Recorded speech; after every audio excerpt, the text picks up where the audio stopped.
All right. Well, welcome to you all. It's a really great pleasure to introduce Professor Marcus Milwright, who's our speaker this evening. He is the British Academy Global Professor of History of Art at the University of York. And did you come down today? York, yeah. Oh, in Ely. Oh, very nice. And also, he's a professor of Islamic art and archaeology in the Department of Art History and Visual Studies at the University of Victoria in British Columbia. And I hasten to add that he's also a fellow of this distinguished society, and he's coming here for the very first time, although he's been a fellow for 10 years. But it is a long way from British Columbia and not so long from New York, but we hope this is the first of many, many visits here. His research interests include the art and archaeology of the Islamic Middle East, urban labor and craft practices, medieval cross-cultural contacts around the Mediterranean Ocean area, representation of Muslim rulers in early modern books, the history of Islamic medicine, and at times even aspects of ecological history. And he's been involved in archaeological and architectural projects in Jordan, Greece, and Syria, and the last notably at Raqqa. And I'm going to bend his ear about Raqqa later because it's a place that interests me. Professor Milwright has published many, many books, and perhaps he's best known for his oft-cited award-winning text, An Introduction to Islamic Archaeology, which was published in 2010, and first came to my attention through former colleagues at the Aga Khan program at Harvard. And this book was followed up with really a very long series of books in not quite metronomic intervals that include The Dome of the Rock and its Umayyad mosaic inscriptions, which came out in 2016, Islamic Art and Crafts, which came out the following year. And I noticed that Amazon, interestingly, lists this book under the rubric of hobbies. During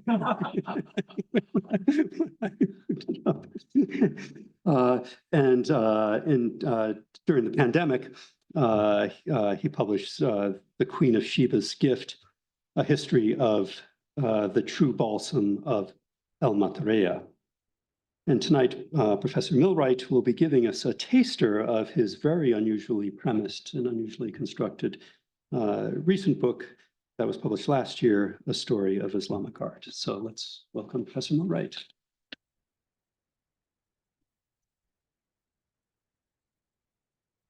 Well, thanks so much for that generous introduction.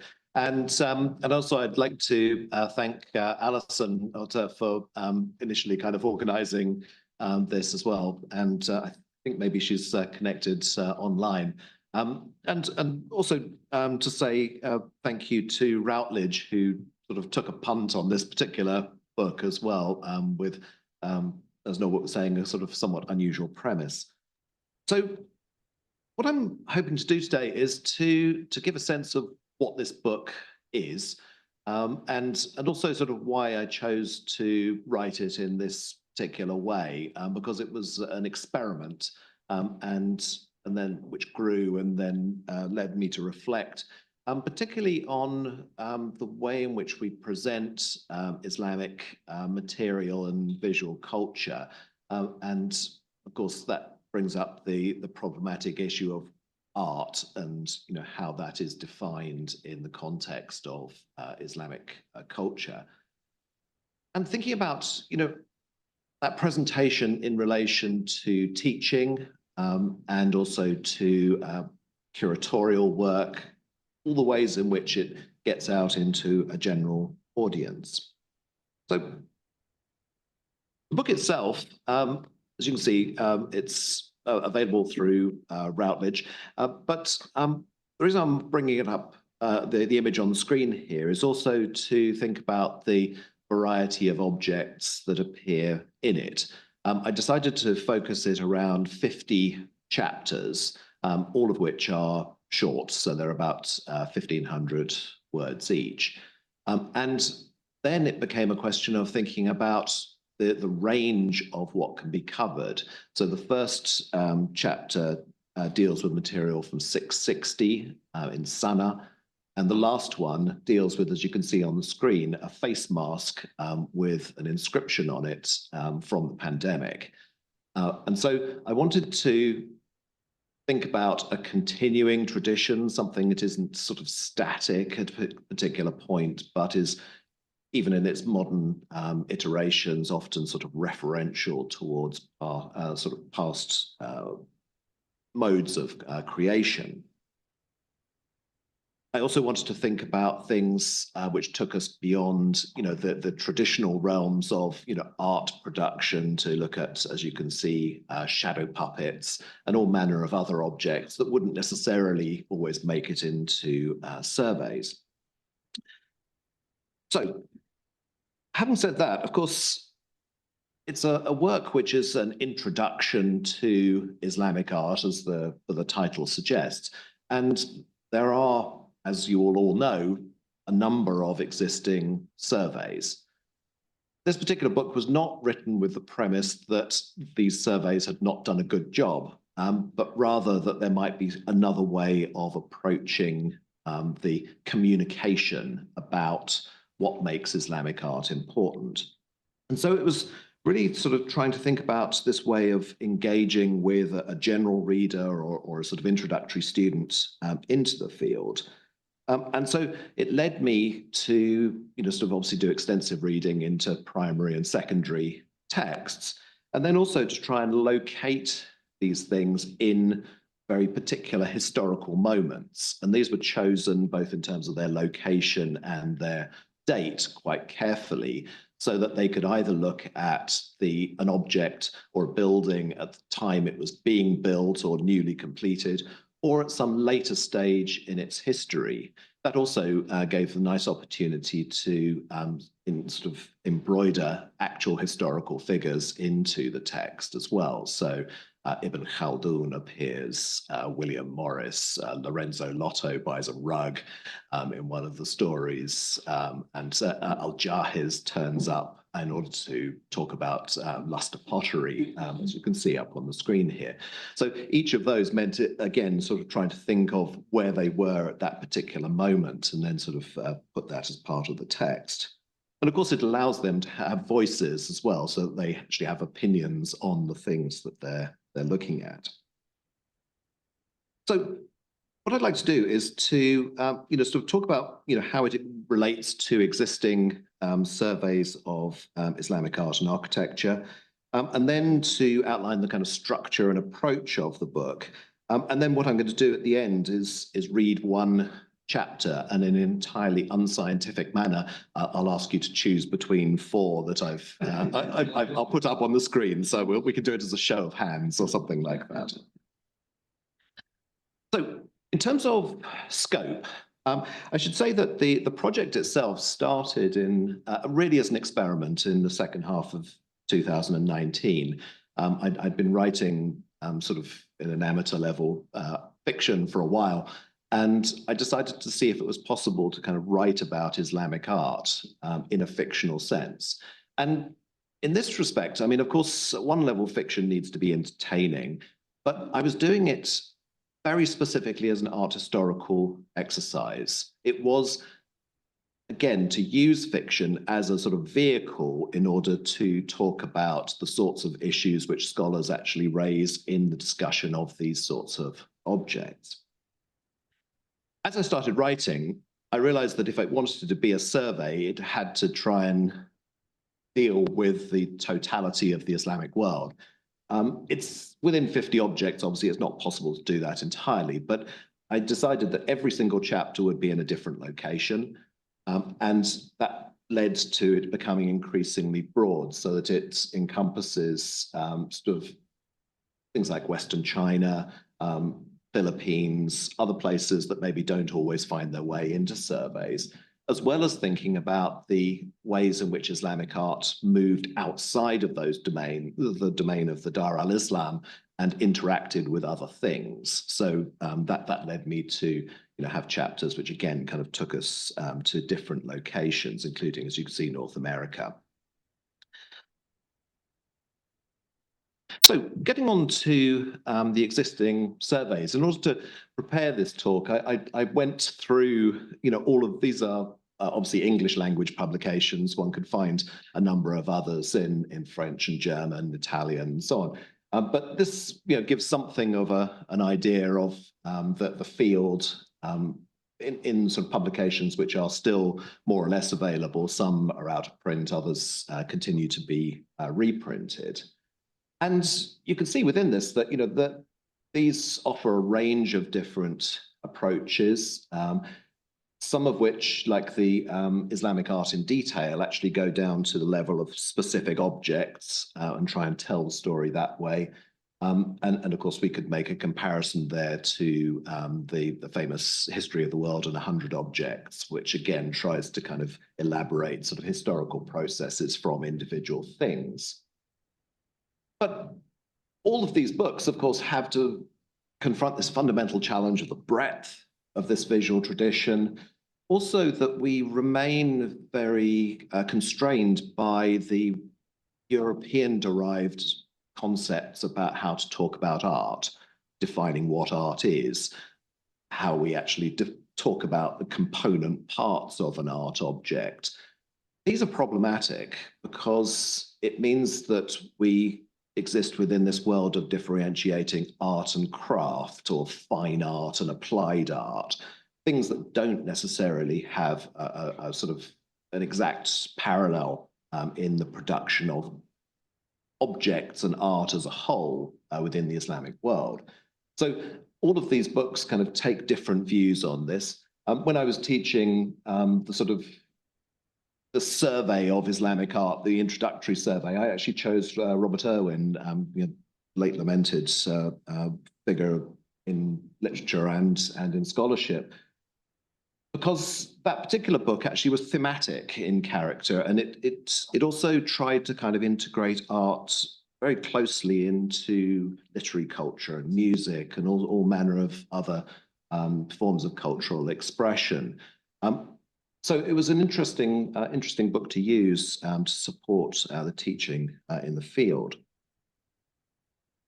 But when we think about the way Islamic art is shown in a museum context, this is something which has gone through a lot of sort of soul searching in recent years through the redesigns of all sorts of displays of Islamic art, often involving museums being closed for extensive periods while these things are going on.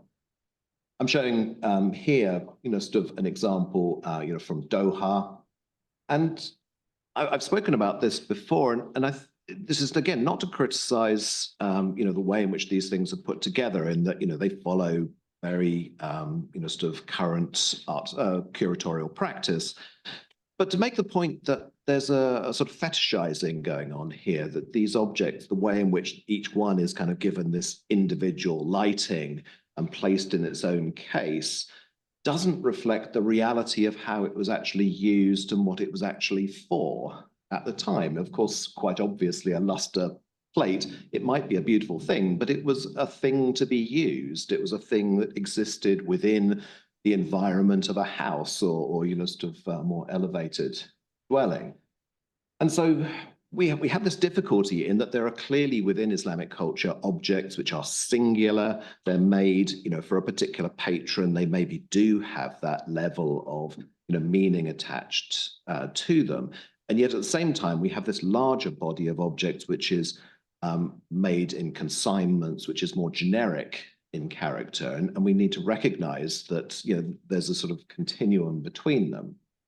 But a display like this, its DNA is ultimately in these much older displays, where, as a means to try and, quite a laudable desire to elevate Islamic sort of visual culture to the level of Western art, that, to encourage people to come in and see these things, it's created this idea of the masterwork. And of course, one of the seminal exhibitions actually called the Meisterwerk of Islamic art.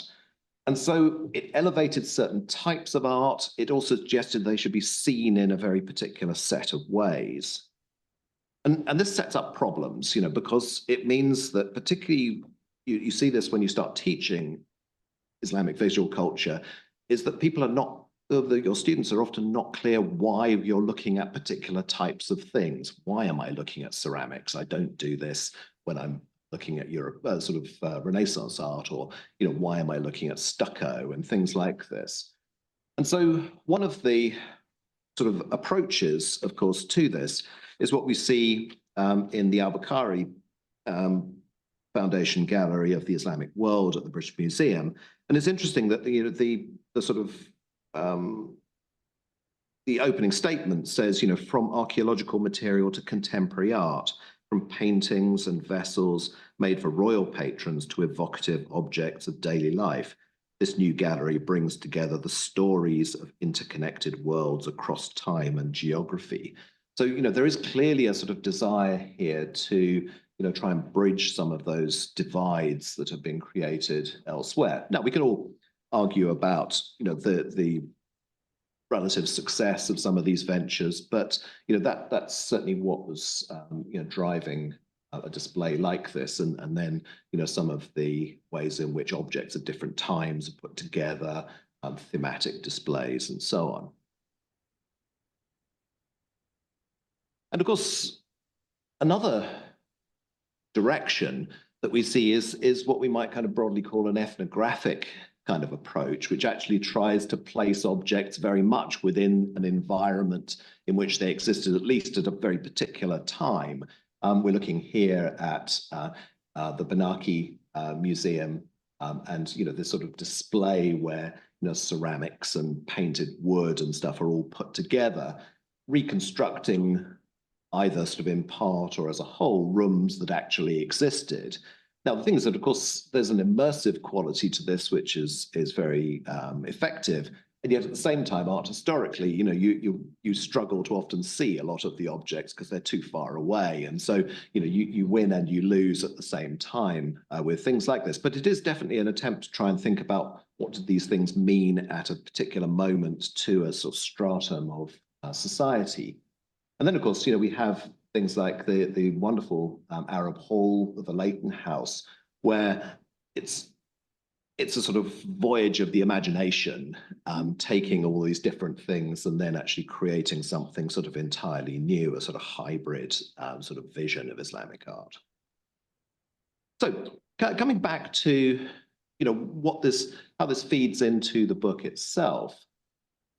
One is obviously kind of confronted by a wide range of objects. I'm just showing you one or two examples here from things that are entirely kind of singular in character, things where we have a known painter, we know the patron for it, we know the kind of lavish production. We also know, of course, about its subsequent history to some extent, where that manuscript traveled to, and that was something which I wanted to deal with in a chapter that sort of looks at that.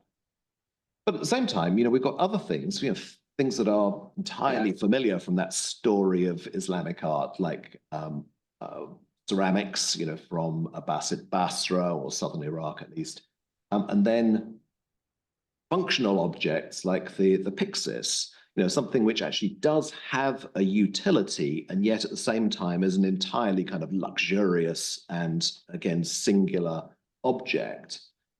So each of these kind of comes with their own challenges. And what I wanted to do is to think about, well, how can I get across why is this a thing that we should be bothering with? Why is it something that, if you're studying this, should you kind of get to grips with?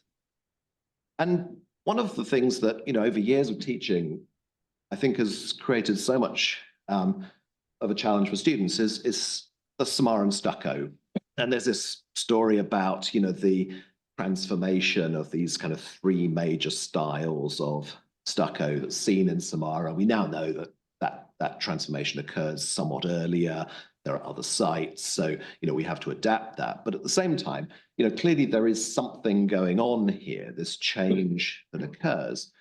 But it's often very opaque for students about, why am I having to look at this? Because it's stucco, it looks like wallpaper. It was probably covered with much more expensive things a lot of the time. And so is it actually something that people were talking about and paying attention to, or was it just a cheap way of covering a wall? Now, we know it's important from the point of view of the evolution of Islamic art and the development of kind of spatial ambiguity, repeat pattern and so on. But was it actually kind of a significant artistic creation at the time it was made? And that seemed to me, again, a subject that could be kind of put into a potentially fictional form where somebody can engage with touch and they can engage with, again, the sort of fluidity of these designs and what they might possibly mean. Now, on the other side of things, something which sort of got me thinking about this in the first place is, of course, novelists have made rather wonderful use of paintings and sculptural objects as sort of central features of their work. And I just pulled up a few which I found kind of inspirational over the years. Robert Irwin again coming up here. A Month in the Country, you know, a church and its fresco become a kind of sort of mute character throughout the very poetic novel.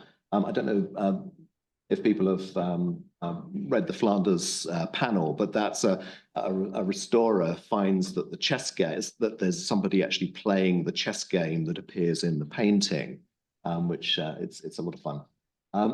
Now, there's the sort of novels that do that. And then also, I think there are people who have a sort of novelist sort of eye in terms of their view of art. Permanent Red by John Berger, the introductory chapter to Be an Artist, is written as a second-person narrative, imagining kind of lying down on the ground, looking up at a beech tree. And it talks about the different ways in which you can see the tree, and finally what it means to look at it as an artist. And it's not art history in a kind of strict sense, and yet it tells you all sorts of things about the creative power of looking.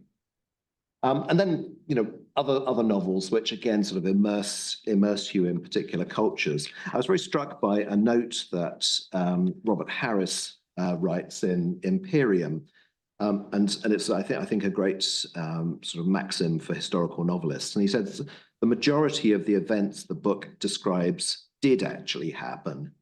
The remainder, at least, could have happened, and nothing, I hope, and then he puts it in brackets, a hostage to fortune, this demonstrably did not happen. So, you know, that's something I think, you know, it's a good target. So I was certainly thinking about these sorts of things, but I've been fascinated over the years by a way in which objects suggest narratives.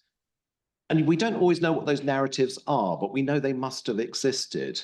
Now, that's even the case for kind of rather sort of undistinguished copper coins like this.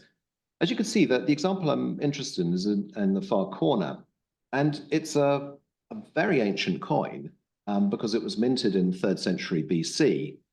But as you can see, it's got curious markings over the top of it. It's in the Fitzwilliam Museum in the numismatic collection.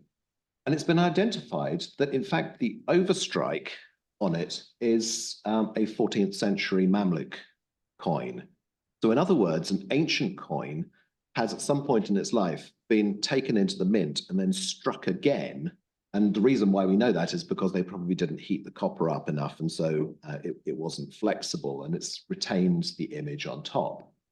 Now, the other thing we can tell is because the coin isn't very worn, it almost certainly would have been dug up as a hoard and then taken to the mint in order to be restruck. Now, this kind of mixing of ancient and sort of medieval there is not very unusual. We see all sorts of evidence. Michael Psellos leaves a really intriguing reference to Empress Theodora having a collection of what he calls darics, which is ancient Persian coins. And he said that she kept them in bronze cases and gloated over them, these sort of gold coins. And these are from the 4th century BC, and she was collecting them in the 11th century. So this is that sense in which there are clearly kind of narratives, even if we're only sort of grasping at the edges of them. And that led me to, include coins in the book. The one you can see at the bottom is the sort of central piece of it. This is it's known as is that the Bornholm amulet. And it's actually a Samanid coin covered in runic writing. So again, we can see how an object travels and then has this life, and it's transformed and it becomes something else. And so that there's a whole kind of narrative to be grasped from that. And so it allowed me to then link it up to the travels of Ibn Fadlan and to build that narrative. So many of the objects were chosen because they had that slightly sort of hybridized quality, that they'd come from one thing and become something else. So just to show some examples here, the waistcoat made in Malay Peninsula, but made from the inner lining of the Kaaba. And so, we see this sort of transformation of a revered object, probably as the result of bringing it back from the Hajj. The famous ewer of a rock crystal ewer of Aziz, now in the treasury of St. Marco in Venice. And yet we know that it or something very similar found its way to Tripoli before it was presumably kind of sold into the Mediterranean, finally found its way to Venice. And then lastly, we see a panel from a 16th century building in Edirne, which we only see it like this because of scanning and being able to put the things together, because all the bits are actually in different collections.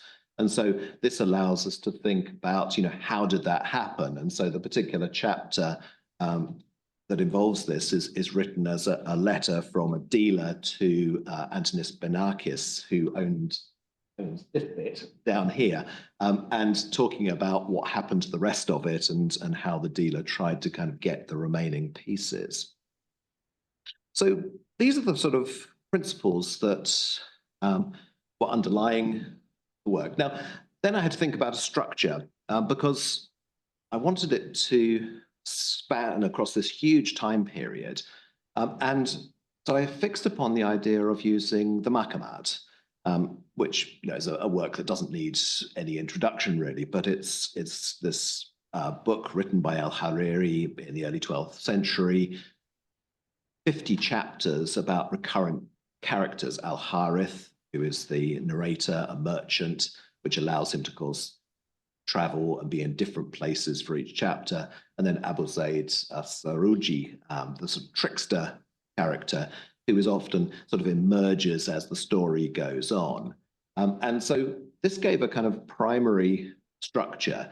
And I should say from the outset that I decided that there was no point in trying to compete on literary grounds. And so I don't try and kind of take the stories that he uses, but rather, just use the kind of framework itself. And indeed, Hariri has very little to say about material culture. Even the earlier Maqamat by al-Hamadani from about a century earlier, it does have chapters which are named after things. There's one called the spindle, another one called the dinar. But again, they don't really deal with material culture. It's in the illustrated versions of the 13th century that we start to see that. But one of the things I found as I was working on it is that I came across this book, Impostures, the translation by Michael Cooperson. And what he does there is that with amazing audacity, he writes every single translation in a different idiom of English or a different style. He imitates, Dickens and all sorts of different authors, but he also does pigeons. It is an extraordinary book, and he tries to choose a style each time that fits the narrative that's going on. So that encouraged me as I was working to try and come up with different voices in the work. So in fact, there are different narrators. Al-Harith narrates, as does Abu Zaid on occasion, but I added two more characters. So there's Aisha, who is Al-Harith's daughter, who travels with him and narrates a lot of the chapters. And then a servant, Salim, who is there. He's sort of very sort of religiously minded. And so we get sort of those sort of perspectives from him. So this allowed me to kind of get a structure. And one of the things, because it goes through time as well, they're never aware of the fact that they have pasts or or futures. So each one is set very much in its own time. It doesn't refer forward or back. So it's like a series of kind of parallel lives that are going on throughout history, but with similar relationships.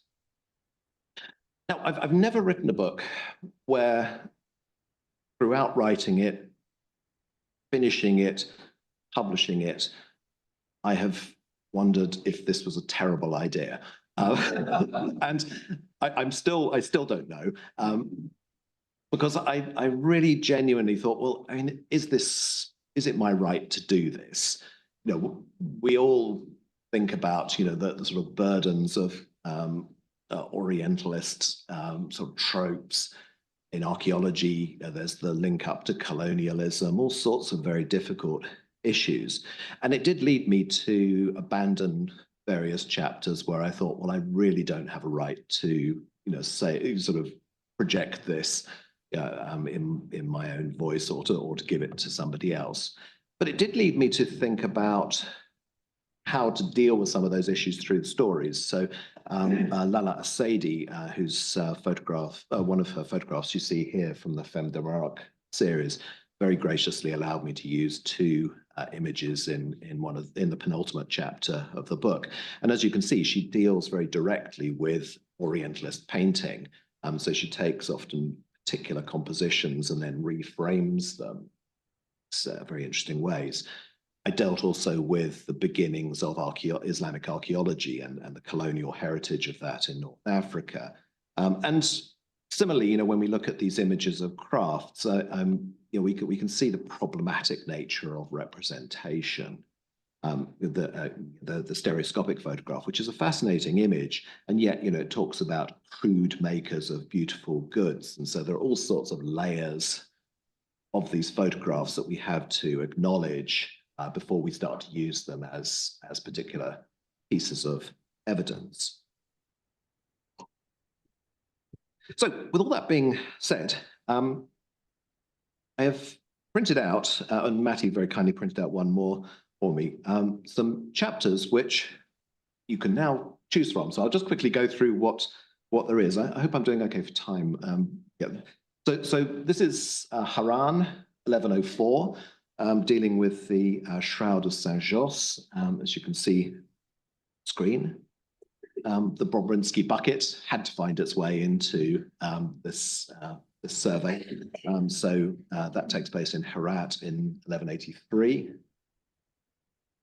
The Maqamat of al-Hariri sort of referring in on itself, and particularly this is the copy made by the scribe and painter al-Wasiti in 1237.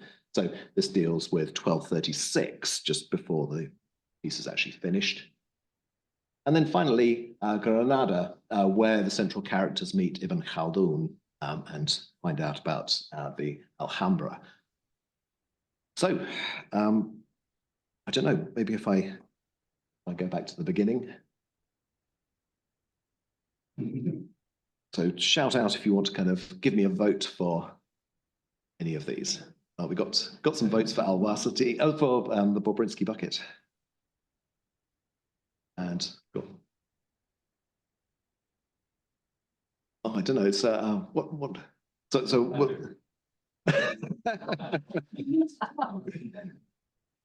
Okay. Well, in that case, I'll do Granada. That seemed to get a few votes. So let's.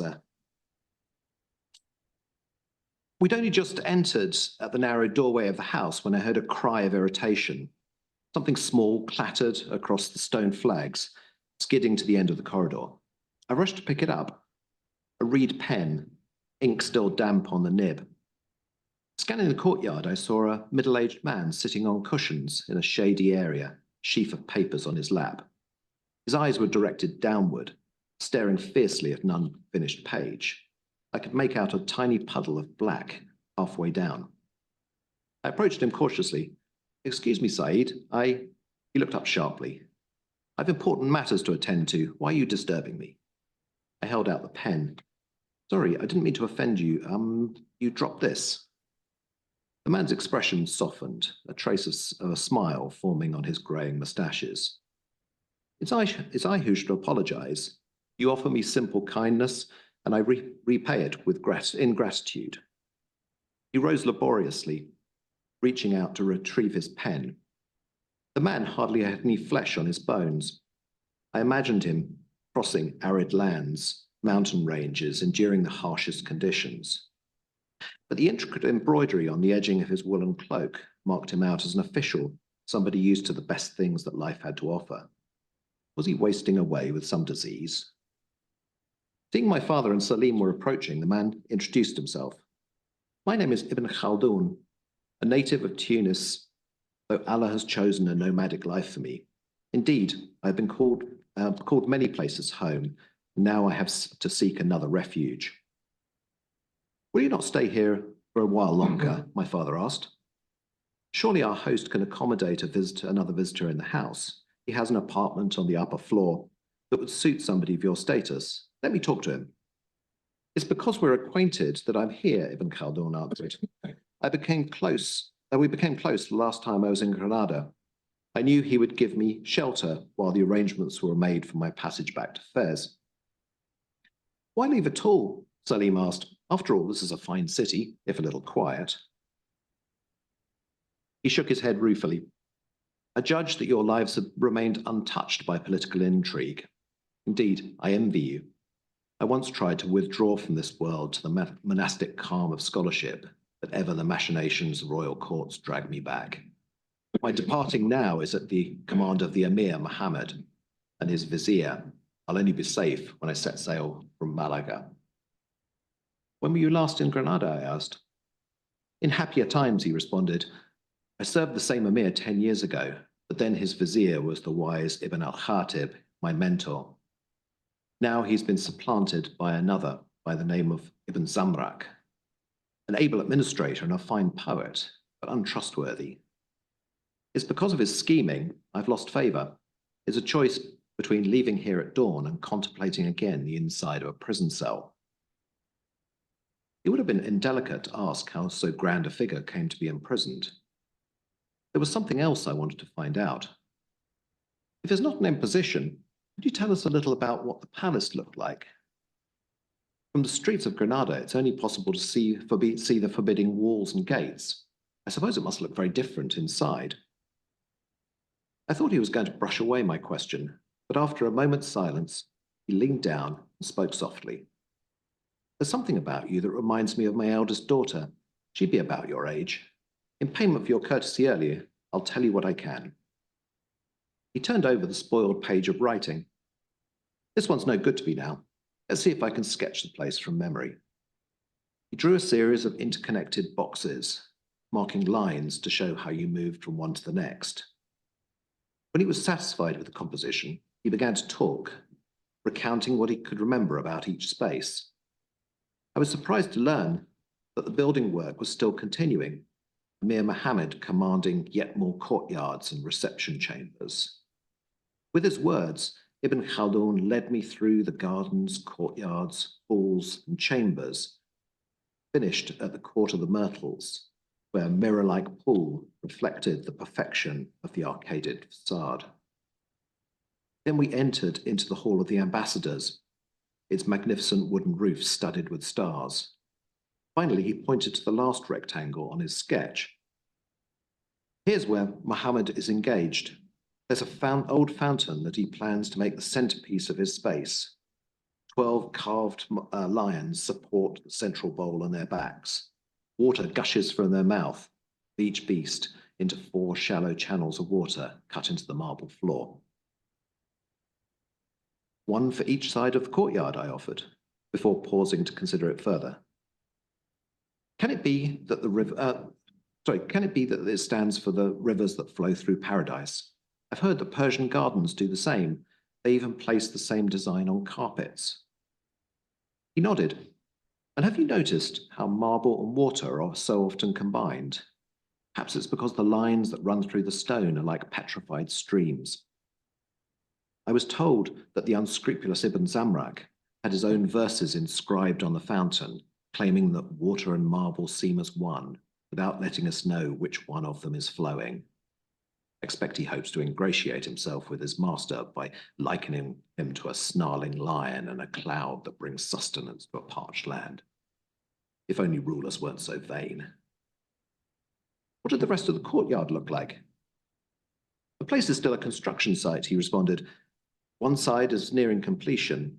I saw slender marble columns supporting arches covered with the most refined carving. What interested me was the arrangement of the columns, sometimes one, sometimes two, even four clustered together. There was a pattern within it, though I could not make it out. Why not use the same number each time? Were the supports needed because the building, were more supports needed where the building was to rise higher? He shook his head. If you want my guess, it's like the rhythms in music. Just as the fountain carries verses that can be spoken aloud, so the surrounding courtyard will echo with instruments that will play within it to amuse the emir. It was difficult to take everything in. My mind was filled with images of stucco laden with endless traceries, hiding within it yet more patterns, of beautiful gardens fed by miniature canals, of soaring vaults like the dome of heaven. I pictured a place in which poetry and music abounded, but also one where the same media was somehow embedded into the very fabric of the courtyards and halls. The Nasrid dynasty must be fabulously wealthy, powerful too, in order to commission such wonderful structures.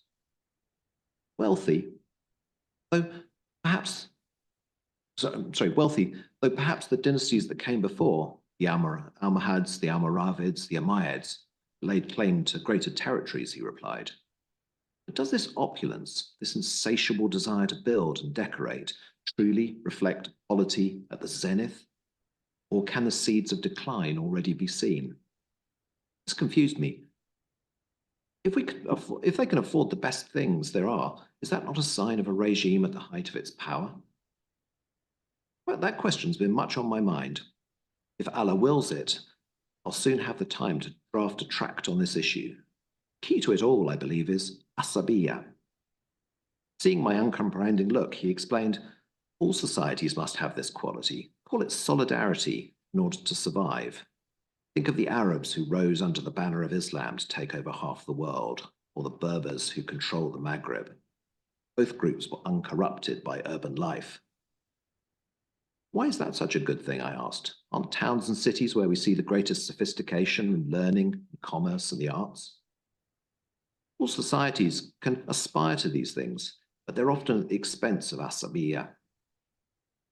Tribal people in the deserts and the mountains have no choice but to act collectively to survive. It's this spirit that gives them the ability to carve out great empires. Look to the east and see how the Mongols have swept across Asia. When these nomads enter the cities, their asabiya will only last a few generations before it dissipates. And then another dynasty will rise to take its place, I suggested. Precisely. That's what you see on the palace on the hill.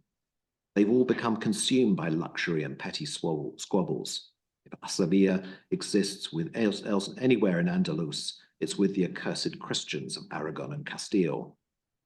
If they should sweep through this place, will they value the delicate paintings and the fragile stucco that so delights the Nasrid emir? Or will the Alhambra become yet another ruin, joining those that already stand across the Maghreb as mournful reminders of human folly? Allah inherits the world, whoever is on it. So that's the chapter.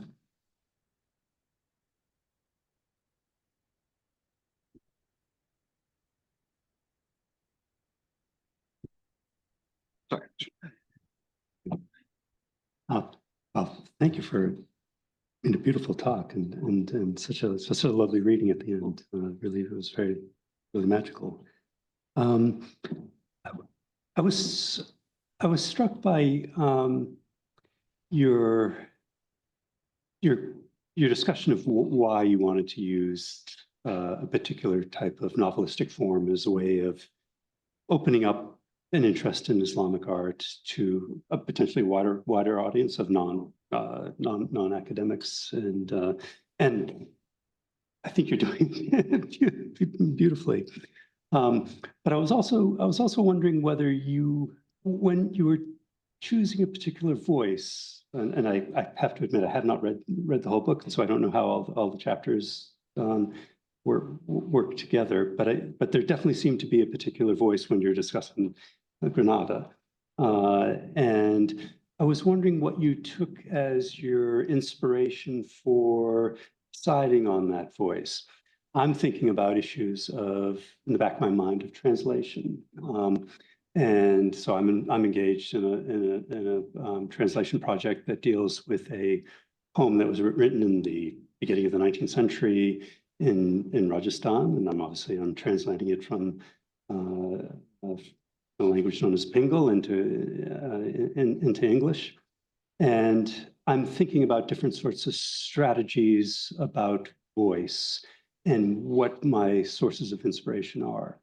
And one of the things that I've been doing, and I'm wondering if because your reading was so lyrical, is whether you were looking at literatures of the period of each of these moments as a way of thinking about the narrative voice that you were developing.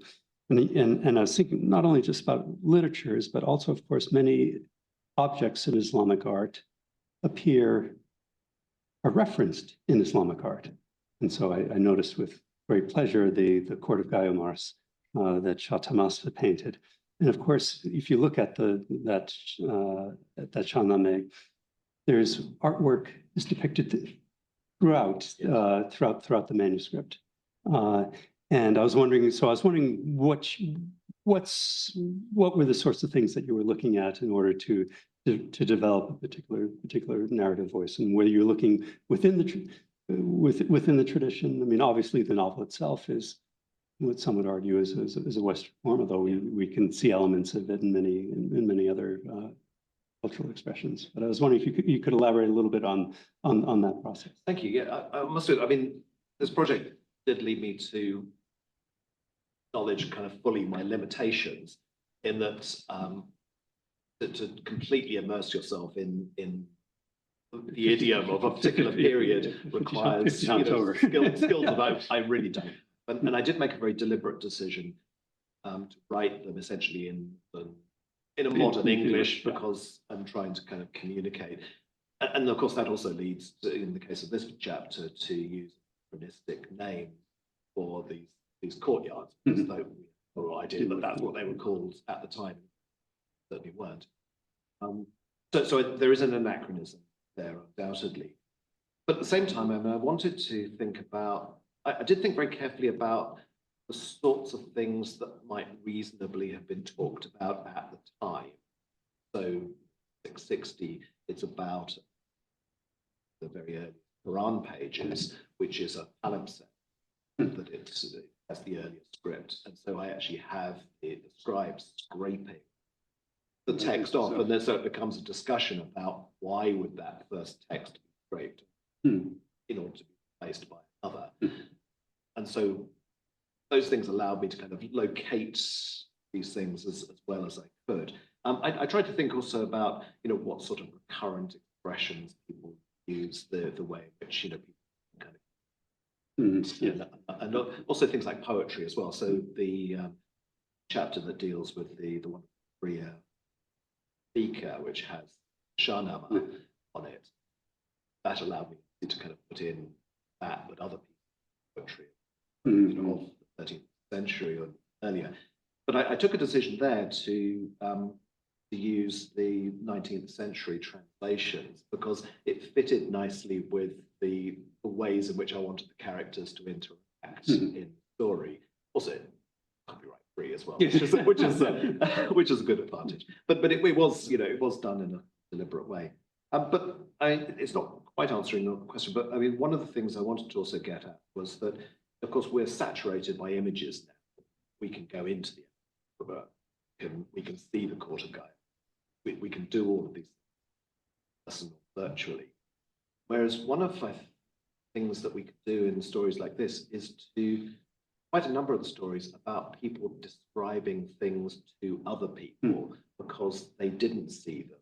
And it was Ola Grabar compared the Alhambra to the palace in the city of Brass in the Arabian Nights. because the thing is that in the city of brass, you have this wonderful description of the marketplace of this abandoned city, which is clearly written by somebody who knew what a marketplace. But once they get up into the palace walls, it's a place of fantasy because the author had never been there, you know, whoever that author is. And so I wanted to do a number of the stories do this. So the Court of Gaiamas is again written by Abu Zaid, describes having seen it just fleetingly, and you know his memories of it. And so also because these things can be unreliable as well, so it wasn't always that they're giving absolutely accurate descriptions, but they can be kind of a little bit variable. Yeah, thank you very much for really very fascinating. My question just follows on yours. You've given. So one question is, given the fact, maybe could you say something about what it allow you to do that you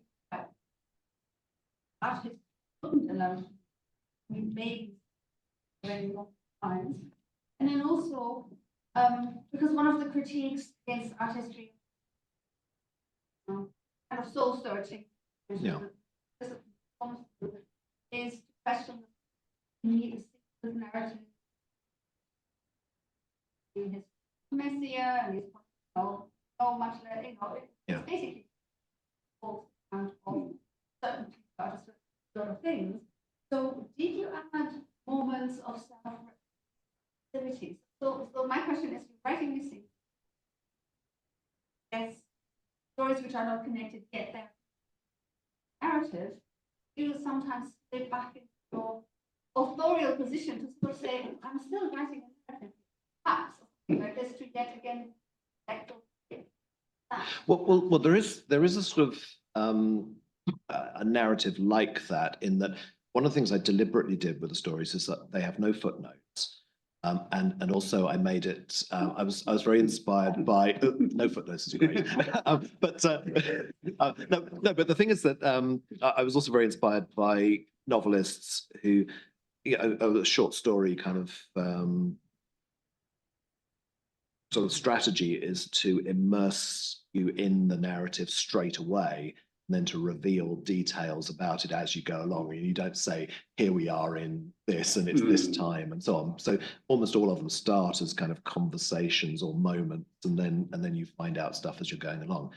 I also deliberately kind of put in actual terms. So even though it's a sort of meant to be a kind of entry-level text, it has, you know, Arabic and Persian and Turkish and other terms in the text, with, you know, trying to make them so that the context kind of allows you to understand them. But I in not having footnotes, what I then did was I created a very sort of substantial appendix at the end. So each chapter has shorter, you know, 300 words art historical type of description with some further reading. There's a very long glossary and also a sort of chronological framework, so that, you know, you can check back to where you are and what's going on. Because I think there was a danger you could get kind of lost in it. So there is a voice there. I mean, inevitably, as a, you know, when you write things, your own voice comes through. I mean, however much you try to create new characters. But I did find as I was going along that they did start to develop their own life and their voice the more I did them. So there was almost like a conversation with the characters after a while.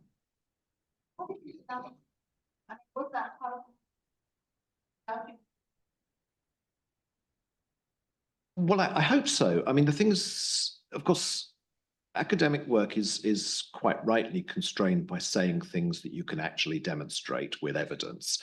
And when you're teaching, you can maybe kind of speculate a bit more, but, you know, there are limits to how far you can speculate when you publish an academic text, you know, because people want to know what's grounded in reality. So doing this was to really think about, you know, we don't know what people talked about objects and arts in the main. You know, there are some rare exceptions, but most of the time we have no idea what people said when they were looking at a mihrab or something like that. So it was really that sort of central idea of, well, What did these things mean to people? You know, they're putting a lot of effort and finances into, you know, commissioning a tile facade or doing any number of these things. They must have been doing it for some sort of reason. And so to try and find a kind of variety of sort of conversations and interactions that would, you know, allow us to think about that. So I'm not in any way suggesting these are how it happened, but, you know, it's to get sort of people thinking about, you know, how these things might have been appreciated. I was very struck in your remark about museums, blurring the distinction. Items, objects, art. Yeah. It's obviously continued. Yes. They lie. It seemed to me to be a bit akin to what historians, the artists also do, which is we use a different context at the time and creating some kind of theory or narrative or analysis as a result of that. And I wondered if you could say, it was intriguing, but you passed over it. I wonder if you could say a bit more about that particular, how does one resolve that distinction? I mean, the museums are trying in some ways, but it seems to me insoluble. And the idea that it's somehow Eurocentric. It's as if these objects which were made for use somehow have to be elevated. Yes. To be objects to be admired. Yeah. And singled out. And that's really extraordinary. It was only necessary, it was only not necessary in European experience because there was this whole custom of houses first and galleries and churches. Creating objects of art, which were objects of art. And I just wondered if you could say a bit more about how one thinks through that. I think, I mean, my own training, I trained as an art historian, got interested in Islamic art, and I was also trained as a painter as well, so I was in that kind of creative side. But then I moved more into archaeological work because it seemed to me that, you know, if you want to answer what's going on in a particular period, then archaeology kind of gives you that sort of slice of time and you can start to examine it. And of course, you know, you have texts and other things as well. And so I was training in archaeology, and there, of course, you know, there isn't really a distinction because it's material culture, everything from, you know, carbonized plant seeds to field systems to objects. You know, it's all stuff, and you're not making judgments about which one is more beautiful because that's not generally speaking very relevant. And then I ended up in an art history department, and so then I became sort of was doing more art history stuff. But I think where I've kind of resolved it is that I've become much more interested in the making of things, and getting. I'm very uncertain about the value of iconographic research in relation to Islamic art. It's not to say it doesn't have a point. I think there are points where it is very valuable, but you know, when people write up about the iconography of a glazed ceramic bowl, which was made in hundreds, and we don't know who for, and was circulated all over the place and has a lion on it. You know, I mean, is it really valuable to talk about iconography there?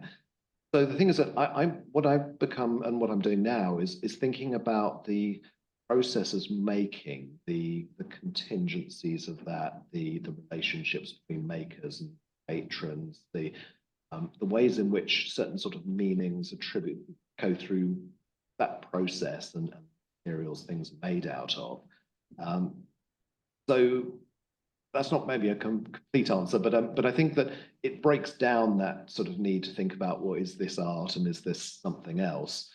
Museums, I mean, inevitably are still caught in this because there's an expectation that you walk through the door that this is a significant aesthetic achievement that you're looking at. But of course, you know, the British Museum display, I mean, it's got shoes, it's got all sorts of other stuff, and I think that's a very positive direction. But you know, there's still, I think, a lot of debate to go before we get there. Yeah. I think as far as iconography is concerned, historians at least, the advantage of looking at the iconography of a mass-produced object is tells you what is general, opposed to what is Yes, And yeah, that's a very important thing to know. yeah, yeah. And probably for an artist. But I think, I mean, when we just have to put limits on the nature of what we can say about Yes, that, because exactly. I think that we have a natural desire to put meaning into things. I've spent a lot of time looking at the Dome of the Rock, and there has been so much written about that building, but very little of it has considered the fact that it's a building that's built by a dynasty that has no experience, architectural patrons, and that the Arabic inscriptions in there are laid in by people who read Greek.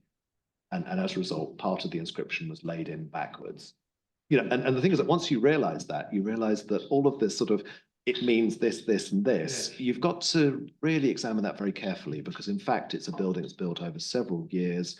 It changes its meaning, I think, quite fundamentally about halfway through. But just, yeah, like for instance, I mean, a medieval cathedral, you wouldn't expect that to have one meaning because it's built over generations.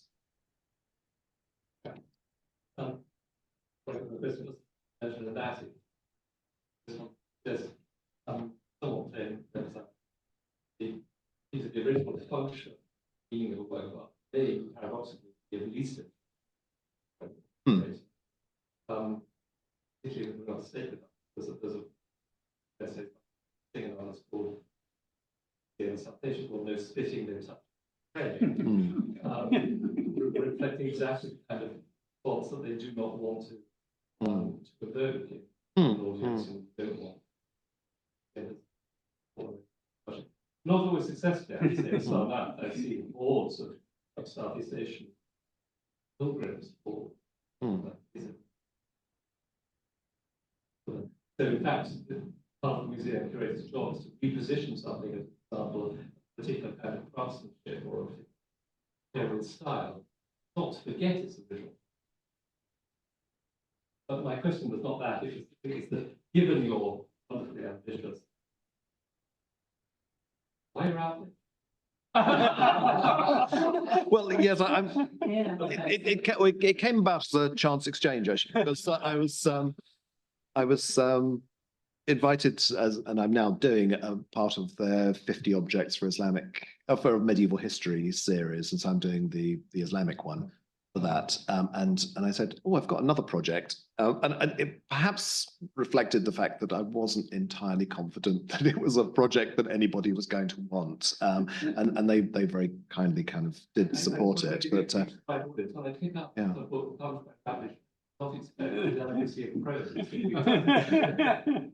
yeah, no, I mean, I'm very grateful to them for supporting it. But what I'm hoping is that it might be something that could actually find a route into curation.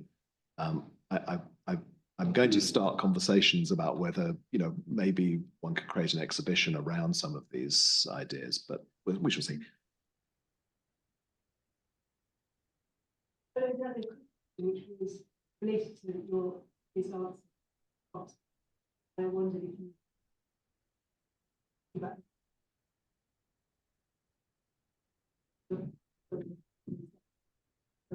I wondered what of you about.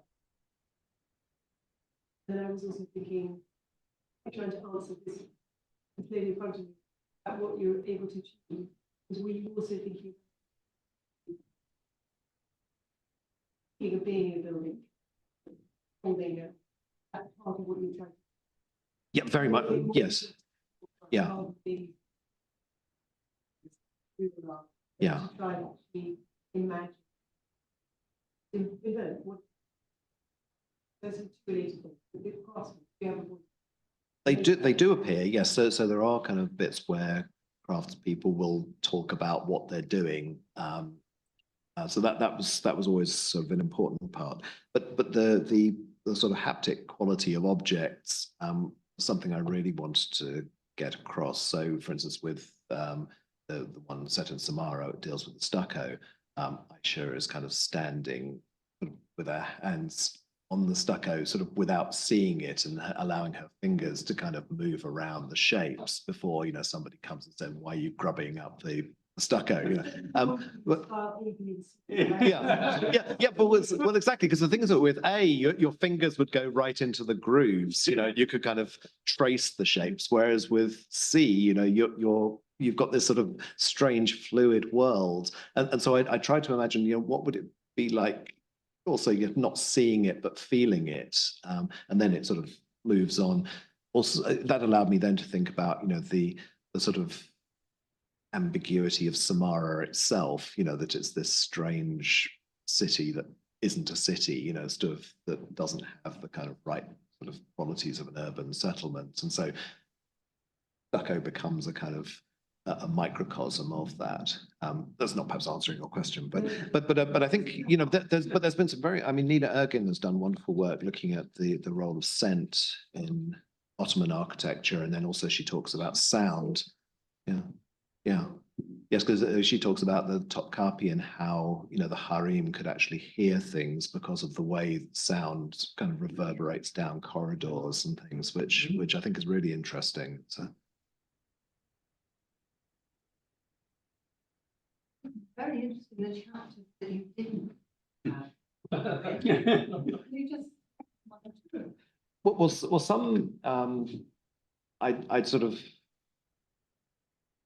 as I was sort of working, I was trying to find kind of good things that would sort of deal with a particular period or region. And sometimes I'd kind of started one and then I found something better. But the one which I really struggled with at the end, because I wanted to kind of have more sort of modern material. And I did write a chapter which dealt with the refugee crisis and used some very sort of searing images from, you know, for some political art. But I was going to write to the person who had access to the artist's material, and I wrote that email several times, and I couldn't get the email right, and I realized that was a sign that that's not my. It's just not for me to write that. You know, maybe I should have realized that earlier. But I mean, I wrote the whole thing, and as a chapter, I quite liked it because I wrote it as a police interview. Because I wanted to go and do different styles, but I left it eventually because I thought that's just not the right thing for me to do. Yeah. But I enjoyed. I mean, the one with Lala Sadie's work. That was. It was just again a kind of wonderful historical moment. I decided to write it as a stream of consciousness, and it follows Aisha as she's at the Sotheby's sale where Picasso's Femme de Maroc was sold for 150 million in New York. And then she walks, and there was Lala Sadie's exhibition actually occurred at the same time. And so she walks through New York and then finds her way to that site. And then you get her reflections about those pieces. So yeah, that was fun, you know, kind of writing in sort of different styles.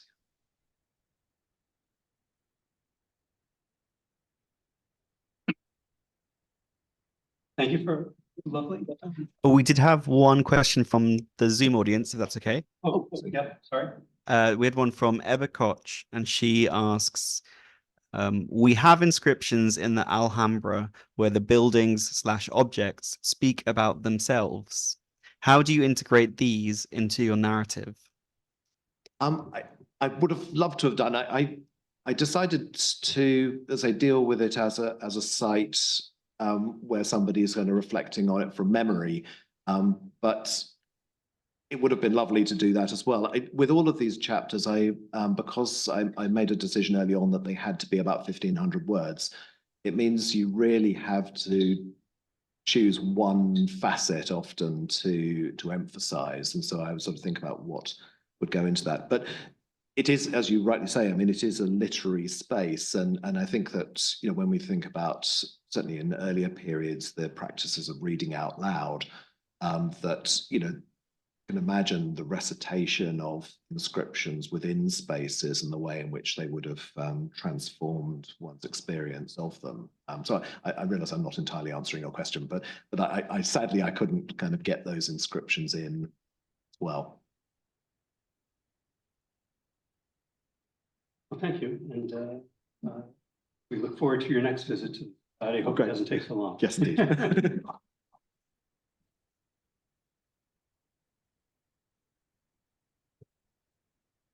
I can have some wine. That's Right away. Great.